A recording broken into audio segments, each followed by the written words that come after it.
ملک میں 2024 کے انتخابات ہونے والے ہیں. ایسے میں پورا ملک کا جو نقشہ ہے وہ بدلتا ہوا نظر آ رہا ہے. یہاں کا ماحول بدل رہا ہے. بیانات میں بھی تیزی آئی ہے. مختلف قسم کے الگ الگ بیانات، الگ الگ ایشوز سامنے آ رہے ہیں.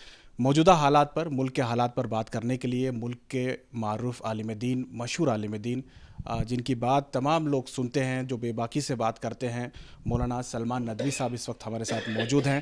صاحب آپ کا استقبال ہے. سب سے جو پہلا سوال یہ ہے کہ مسلمان ملک میں موجودہ حالات کو لے کے پریشان ہیں. بہت سارے ایسی چیزیں ہیں جس سے کافی مایوسی نظر آتی ہے مسلمانوں میں. کیا کہیں گے؟ میں سمجھتا ہوں کہ کسی بھی ملک میں مسلمان ہوں تو انہیں حالات پر اچھی طرح نظر بھی رکھنا چاہیے اور حالات کے بارے میں سوچنا چاہیے اور کچھ فیصلے کرنے چاہیے. مایوس نہیں ہونا چاہیے، کیونکہ مسلمان اور مومن کبھی مایوس نہیں ہوتا. اس کا جو اصل تعلق ہے وہ اللہ سے ہے. اور انہ لا ییأس من روح اللہ الا القوم الکافرون، یہ فرمایا گیا ہے کہ اللہ کی رحمت سے وہی مایوس ہوتے ہیں جو کافر ہوتے ہیں، جو منکر ہوتے ہیں. اس لیے مسلمان مایوس نہیں ہوتا. ہاں، حالات کے اثرات پڑتے ہیں. ضرورت اس بات کی ہے خاص طور پر ہندوستان میں کہ ایک ہوش مند قسم کی سمجھدار حکیمانہ مسلم قیادت ہو. اور ابھی جو صورتحال قیادت کی ہے اس میں بڑی کمی نظر آ رہی ہے. تو اس وقت ضرورت ہے کہ مسلمان غور کریں اور اپنی ایک نئی قیادت کو نمایاں کرنے کی کوشش کریں کہ جو مسائل کو سمجھے اور حل پیش کر سکے. مولانا، ہم نے دیکھا ہے کہ مسلمان جو ہے کسی کو اپنا لیڈر مانتے ہی نہیں ہیں. حال ہی میں ایک بہار کے پرشانت کشور نے کہا تھا کہ مسلمان کا اپنا کوئی لیڈر ہی نہیں ہے. جب ان کی قیادت ہی نہیں ہے تو پھر ان کی بات کون رکھے گا؟ اس پر کیا کہیں گے؟ میں سمجھتا ہوں کہ مسلمان سب سے زیادہ لیڈر مانتے ہیں، لیکن اجتماعی قیادت ابھی وہ قائم نہیں کر سکے.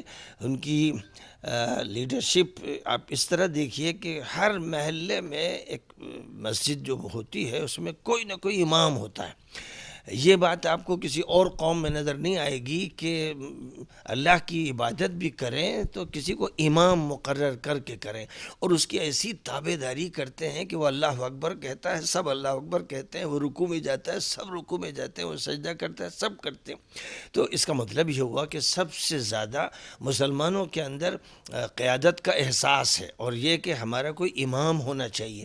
یہ ان کو سبق پڑھایا جا رہا ہے روزانہ 5 مرتبہ، اور وہ جماعت کے ساتھ نماز ادا کر رہے ہیں. جمعہ کا وقت ہوتا ہے، جمعہ کا دن ہوتا ہے، جمعہ کی نماز کا وقت ہوتا ہے تو ایک بھیڑ ہوتی ہے، یعنی پورا محلہ ایک بڑی مسجد میں اکٹھا ہو جاتا ہے اور ہزاروں لوگ ایک شخص کے پیچھے نماز پڑھتے ہیں. اور یہ بھی نہیں دیکھتے کہ یہ شخص کس قبیلے کا ہے، کس خاندان کا ہے، اس کی کیا حیثیت ہے، پیسہ اس کے پاس کتنا، یہ سب نہیں دیکھتے.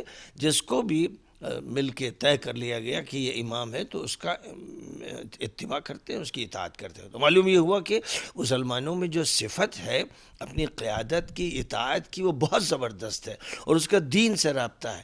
اب ضرورت اس بات کی ہے کہ 5 وقتہ نماز میں امامت کا جو طریقہ کار ہے ہم پوری زندگی پر اس کو نافذ کر دیں اور پوری زندگی اللہ کی بندگی کی ایسی بن جائے کہ گویا ہم اللہ کی عبادت کر رہے ہیں اور نماز پڑھ رہے ہیں. تو جو نماز میں ہمیں سکھایا جا رہا ہے ایسا کیوں ہے کہ وہ عام نہیں ہو پا رہا ہے؟ تو اسی کو ایسی عمومیت حاصل ہونی چاہیے کہ ہماری سیاسی قیادت، ہماری معاشی قیادت، ہماری سماجی قیادت، ہماری قومی و بین الاقوامی قیادت، یہ سب نماز سے سبق لے اور نماز کو نمونہ بنایا جائے.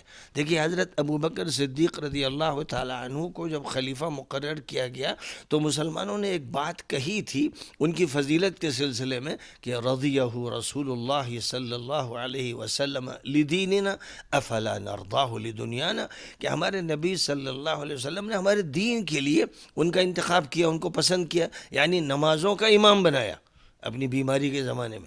تو ہم اپنی دنیا کے لیے کیوں نہ ان کو امام بنائیں؟ یہ سوچ ہے. معلوم یہ ہوا کہ اسی سوچ کے ساتھ ہمیں یہ چاہیے کہ ہم پوری ملت کے اندر یہ شعور پیدا کریں کہ جیسے تم نماز میں ایک امام پر متفق ہو جاتے ہو ایسے ہی سیاست میں بھی کرنا چاہیے. اچھا مولانا، آپ نے دیکھا ہوگا کہ ابو دھابی یعنی عرب کی سرزمین میں رام مندر کا افتتاح ہوا. کس طرح سے اسے لینا چاہیے مسلمانوں کو؟ دیکھیے رسول اکرم صلی اللہ علیہ وسلم نے بہت ہی تاکید کے ساتھ یہ فرمایا تھا کہ اخرج الیہود والنصارى والمشرکین من جزیرۃ العرب، کہ جزیرۃ العرب سے یہود و نصارہ و مشرکون کو الگ کر دو، وہ یہاں نہیں رہیں گے۔ اور یہ فرمایا تھا کہ لا یبقى دینان فی جزیرۃ العرب، جزیرۃ العرب میں دو دین نہیں رہیں گے۔ اسی بنیاد پر حضرت عمر رضی اللہ تعالیٰ عنہ نے اپنی خلافت کے زمانے میں یہود و نصارہ وغیرہ کو سب کو جزیرۃ العرب سے، اور یاد رکھیے کہ جزیرۃ العرب عراق اور سیریا کے جو بارڈر ہیں، سدرن بارڈر، وہاں سے لے کر یمن اور حضرموت اور عمان اور بحرین کے جو آخری بارڈر ہے سمندر سے ملتے ہیں، یہ پورا علاقہ جزیرۃ العرب کہلاتا ہے۔ اس لیے ابو ظبی اور دبئی اور دیگر ناموں سے جو ملک ہیں، در حقیقت یہ رجواڑے ہیں، ان کی کوئی حیثیت نہیں ہے، یہ سب انگریزوں نے بنائے ہیں، اور یہ جو وہاں کے حکمران ہیں یہ انگریزوں کے غلام ہیں، وظیفہ خوار ہیں، اس لیے ان کی کوئی حیثیت نہیں ہے، اور ملت ان کے کسی فیصلے کو نہیں مانتی۔ جس طرح سے ملک میں حالیہ دنوں میں رام مندر کا افتتاح ہوا، اس کے بعد پھر گیان واپی کا ایک نیا دور شروع ہو چکا ہے، ایسے میں مسلمان اسے باریکی سے دیکھ رہے ہیں۔ حالانکہ یو پی میں یہ دوسرا معاملہ ہے، اس کے بعد پھر کاشی متھرا کی بھی باری ہے، اس طرح کے بیانات آ رہے ہیں، تو مسلمانوں کو کس طرح سے ریئیکٹ کرنا چاہیے ایسے ایشوز پہ؟ دیکھیے سب لوگ جانتے ہیں کہ اس موضوع پر میں نے بات چھیڑی تھی، اور میں نے پرسنل لا بورڈ کے ذمہ داروں سے یہ کہا تھا کہ ضرورت ہے کہ جن سے جھگڑا چلا آ رہا ہے، 1949 سے چلا آ رہا ہے، اس سے پہلے سے چلا آ رہا ہے، اور وہ اس حد تک پہنچا کہ مسجد بھی شہید ہوئی، لوگ شہید ہوئے، ان سے بات ہونی چاہیے۔ یہ جو بات کا طریقہ کار ہے کہ نبی صلی اللہ علیہ وسلم سے جنہوں نے بدر میں جنگ لڑی، احد میں جنگ لڑی، خندق کی جنگ لڑی گئی، انہی سے بات کی حضور پاک علیہ السلام نے سن 6 ہجری میں، بڑی بڑی جنگوں کے بعد بات ان سے کی، جنہوں نے ٹکر لی، جنہوں نے دشمنی کی۔ یہ صحیح طریقہ ہے۔ میں نے اس وقت دعوت دی تھی کہ مسلمان غیر مسلموں سے، ہندوؤں سے بیٹھ کر بات کریں کہ یہ ایک مسئلہ ہے، آپ کے ہاں بڑا جذباتی اور مذہبی ہے، ہمارے ہاں بھی وہ مذہبی مسئلہ ہے، اس کو کیسے حل کریں۔ اور میں نے بہت سے دلائل کی روشنی میں یہ بات کہی تھی کہ اس مسجد کا ایشو ایسا بن گیا ہے کہ جب یہ اٹھے گا تو پھر اس کے نتیجے میں جانیں جائیں گی اور بڑے نقصانات ہوں گے، اس لیے ہم جگہ دوسری اختیار کر لیں، وہاں اپنی مسجد بنائیں اور اس کو چھوڑ دیں، اس سے ہم دستبردار ہو جائیں۔ اس کے لیے میں نے حضرت عمر رضی اللہ تعالی عنہ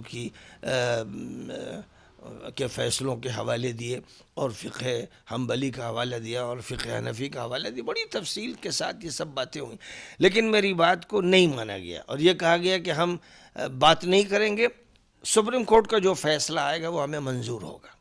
یہ سب نے کہا، پرسنل بورڈ نے کہا، جمعیت العلماء نے کہا، دیوبند نے کہا، ندوہ نے کہا، سب نے کہا۔ تو جب سب نے کہا تو میں نے کہا ٹھیک ہے بھائی، آپ ہمارے بڑے ہیں، بزرگ ہیں، آپ اگر یہ کہتے ہیں تو ہم بھی پھر انتظار کرتے ہیں، ہم نہیں کرتے بات۔ یہاں تک ہوتے ہوا تو سپریم کورٹ کا فیصلہ آ گیا۔ اب جب فیصلہ آ گیا تو مسلمانوں نے کیونکہ زبان دی تھی، عہد کیا تھا کہ ہم اسے مان لیں گے، تو پھر اعتراض نہیں کرنا چاہیے۔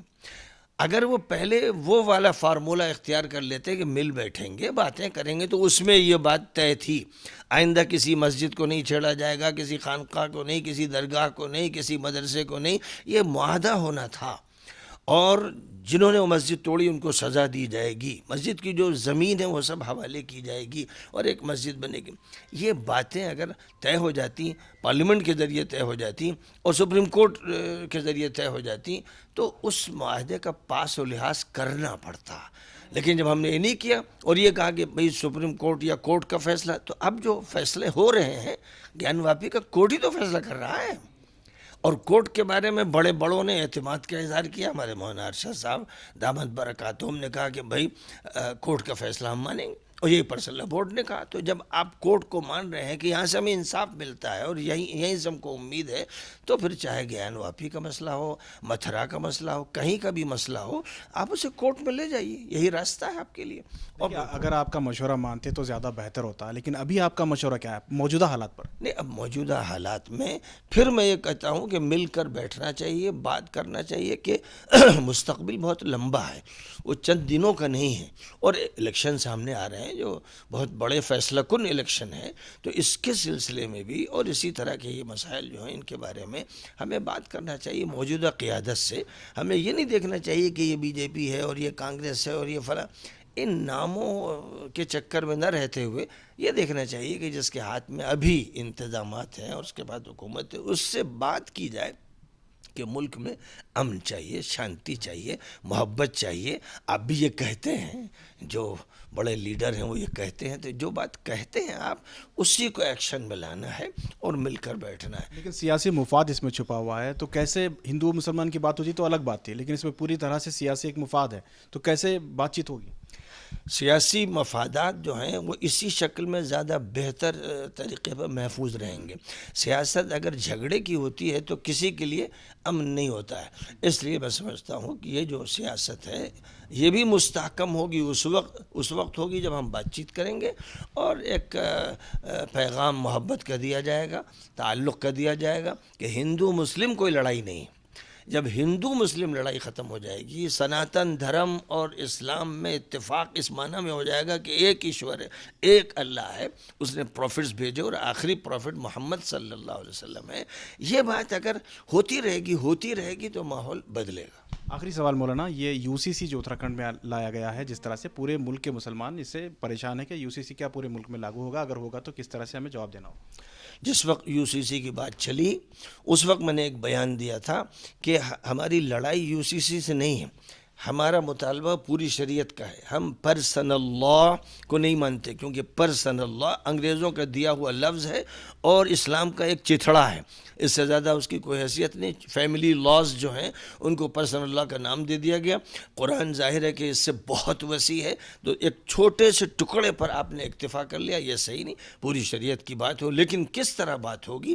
بات کا طریقہ یہ ہے کہ پہلے آپ یہ سمجھائیے، جو آپ کے مقابل میں ہے اس کو یہ سمجھائیے کہ ہم جس کو شریعت کہتے ہیں وہ ڈیوائن لا ہے، یعنی ایشور کا قانون ہے اور ہم اس کی دلیلیں رکھتے ہیں. تو اگر ہم ایشور کے قانون کو اچھی طرح سمجھا دیں گے تو اس کا اچھا نتیجہ نکلے گا. ابھی دیکھیے کہ اتراکھنڈ میں جو یو سی سی کا ایک نمونہ سامنے آیا ہے، اس میں صاف طور پر لگ رہا ہے کہ جو قانون بنانے والے ہیں نادان ہیں، احمق ہیں، بیوقوف ہیں، اس لیے کہ وہ عورت کے جو حق عدت ہے اس کو خارج کر رہے ہیں اور یہ کہتے ہیں کہ صاحب میراث میں دونوں کو، مرد اور عورت کو برابر ملے گا. یہ اس لیے ہو رہا ہے کہ ان کو اسلامی قانون کا پتہ نہیں، حکمتوں کا پتہ نہیں، دانش و بینش کا پتہ نہیں. وہ تو بیچارے کچھ لوگوں کے ووٹ دینے سے آ جاتے ہیں اور وہ آ جاتے ہیں تو اس کے بعد جو حکومت کے عام فیصلے ہیں وہ نہیں کر سکتے. وہ ان کی عقل اتنی نہیں، اس میں لڑتے ہیں، جھگڑتے ہیں، کبھی کبھی فائلیں پھینکتے ہیں اور گالیاں بکتے ہیں. یہ سب کرنے والے لوگ اس قابل نہیں ہے کہ وہ قانون بنائیں. قانون بنانے کا طریقہ یہ ہے کہ جو بڑے سادھو سنت ہندوؤں کے ہیں، مسلمانوں کے بڑے علماء ہیں اور اسی طرح جو بدھسٹ ہیں، بڑے بڑے سنت مہان عیسائی ہیں، یہ سب مل کے بیٹھے کہ ایک ایسا قانون بنائیے آپ سب لوگ مل کر جس میں آپ کے مذہب کو، آپ کے کلچر کو نقصان نہ پہنچے، اور جو اتفاق والی باتیں ہیں ان پر سب لوگ اتفاق کر لیں تو پھر واقعتاً یونیفارم سول کوڈ آئے گا، کسی کو تکلیف نہیں ہوگی. یہ میں نے اس وقت مطالبہ کیا تھا کہ یونیفارم سول کوڈ کیسا ہو، یہ موضوع ہے. ہمیں جھگڑنا یوں نہیں ہے کہ صاحب یونیفارم نہ ہو، یونیفارمٹی اچھی بات ہے، لیکن اس طرح ہو کہ کوئی غلط فیصلہ نہ ہونے پائے. آپ کے جو مشورے ہوا کرتے تھے، جو پہلے آپ دیا کرتے تھے، لیکن آج کل آپ تھوڑا سا پیچھے رہتے ہیں، آپ کیوں قیادت نہیں کر رہے آگے؟ سوال یہ ہے کہ مجھے امام بنا لیں تو میں نماز کے لیے آگے کھڑا ہو جاؤں، لیکن ابھی مجھے امام نہیں بنا رہے ہیں، دوسروں کے امام بنا رکھا ہے. تو اب تو یہ ان کا سوچنا ہے کہ بھائی جو امام بنے گا اس کے اللہ اکبر پر آپ بھی کہیں گے اللہ اکبر. تو جس دن قوم یہ طے کرے گی کہ بھائی مولانا سلمان کے مشورے صحیح ہوتے ہیں، ہمیں چاہے برے لگیں یا اچھے لگیں، تو ہم اب ان کی امامت میں نماز پڑھیں گے انشاءاللہ. جی بہت بہت شکریہ.